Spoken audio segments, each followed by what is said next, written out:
Hello everyone, welcome to the channel. నేను మీ మానస. ఈరోజు మనం గోంగూర నిల్వ పచ్చడి ఎలా చేయాలో చూద్దాం. దానికోసం నేను గోంగూర తీసుకున్నాను. సో ఇది కంప్లీట్గా ఎర్ర గోంగూర తీసుకున్నాను నేను. సో ఎర్ర గోంగూర ఏంటంటే చాలా పుల్లగా కమ్మగా ఉంటుంది కాబట్టి నాకు ఎంతో ఇష్టం కాబట్టి నేను తీసుకున్నాను. మీరు ఇది వద్దు అనుకుంటే తెల్ల గోంగూర అయినా తీసుకోవచ్చు.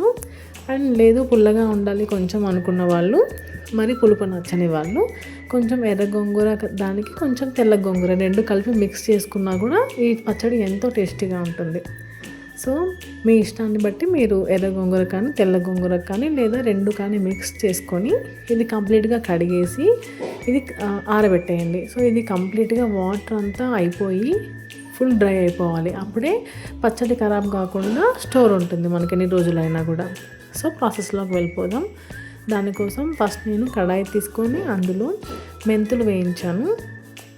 సో మెంతులు మరీ ఎక్కువగా వేయకూడదు, చేదు ఎక్కువైపోతుంది. మెంతులు, జీలకర్ర అండ్ ఆవాలు ఈ మూడు కలిపి నేను ఫ్రై చేశాను. పచ్చివే యాడ్ చేస్తే ఏంటంటే చాలా చేదు వచ్చేస్తుంది. అందుకని మనం కొంచెం రోస్ట్ చేసుకుంటే పౌడర్ కూడా ఈజీగా అయిపోతుంది. సో మెంతులు, జీలకర్ర అలాగే ఆవాలు మూడు కలిపి రోస్ట్ చేసుకొని దీన్ని పొడి చేసి పక్కన పెట్టుకుందాం. సో దాని తర్వాత అదే కడాయిలో ఎండుమిర్చి, నేను ఇక్కడ గోంగూర అంతా కడిగి ఆరబెట్టిన తర్వాత అది 1/2 kg వరకు అయ్యింది. సో 1/2 kg గోంగూరకి 100 grams ఎండుమిర్చి తీసుకున్నా. సో ఈ ఎండుమిర్చి వేయించండి. అలాగే ఇది మీరు ఆయిల్లో అయినా ఫ్రై చేసుకోవచ్చు లేదా ఒట్టిగా కూడా ఫ్రై చేసుకోవచ్చు. సో దానికి వెల్లుల్లి యాడ్ చేశాను. నేను కొంచెం ఆయిల్ వేసాను, మరి డ్రైగా అనిపించింది. సో ఆయిల్లో కొంచెం ఫ్రై చేద్దాం. సో ఎండుమిర్చి కొంచెం కలర్ చేంజ్ అయ్యేంత వరకు ఫ్రై చేద్దాం. సో కంప్లీట్గా ఫ్రై అయ్యాక మనం ఎండుమిర్చి పక్కన పెట్టేసుకొని అదే కడాయిలో కొంచెం ఆయిల్ యాడ్ చేసుకుందాం. దాంట్లో గోంగూర వేసేద్దాం. సో గోంగూర ఫ్రై అవ్వాలంటే కొంచెం ఆయిల్ ఎక్కువగానే పడుతుంది. సో ఆయిల్ వేసి మనం గోంగూర అంతా యాడ్ చేద్దాం. సో ఈ గోంగూర చూసేసరికి మనకి ఇంత క్వాంటిటీ ఉంది అనిపిస్తుంది కదా. వన్స్ అది ఫ్రై అయ్యాక చాలా దగ్గరికి అయిపోయి కొంచెమే అవుతుంది. సో అది కొంచెం కంప్లీట్ ఫ్రై అయ్యే వరకు ఉంచేసి తర్వాత కొంచెం చింతపండు యాడ్ చేశాను నేను. ఈ చింతపండు అనేది కంప్లీట్గా ఆప్షనల్ అండి, మీ ఇష్టం. యాడ్ చేసుకుంటే చేయొచ్చు, లేదంటే చేయకుండా కూడా ఉండవచ్చు.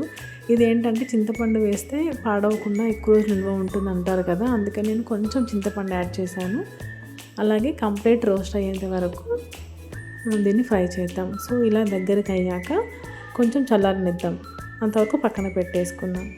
సో దానికోసం ముందుగా వేయించుకున్న మెంతులు, జీలకర్ర, ఆవాలు ఉన్నాయి కదా, అవి పౌడర్ చేసేసుకొని అందులోనే మిర్చి యాడ్ చేసుకొని మనం పౌడర్ చేసి, నేను ధనియాలు పొడి చేశాను. సో అది యాడ్ చేసుకున్నాను. మీరు ధనియాలు ఉంటే ముందుగానే మెంతులతో పాటు ధనియాలు కూడా ఫ్రై చేసి గ్రైండ్ చేసుకోవచ్చు. సో నేను ఇక్కడ ధనియాల పొడి అండ్ అలాగే కావాల్సినంత ఉప్పు కూడా యాడ్ చేసేసాను. సో ఇదంతా గోంగూరకు కావాల్సిన కారం పొడి రెడీ అయిపోయింది. ఇప్పుడు మనం ముందుగా ఉడకబెట్టుకున్న గోంగూర ఉంది కదా, అది మిక్సీ బౌల్లో తీసుకొని దాన్ని నేను లైట్గా గ్రైండ్ చేశాను. కొంచెం కచ్చాపచ్చాగా అంటారు కదా అలా.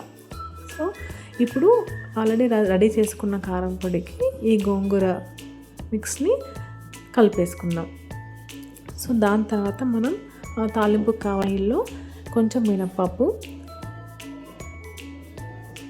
అలాగే ఇది కొంచెం చిటపటలాడాలి, అప్పుడే బాగుంటుంది. అలాగే కొంచెం పెసరపప్పు.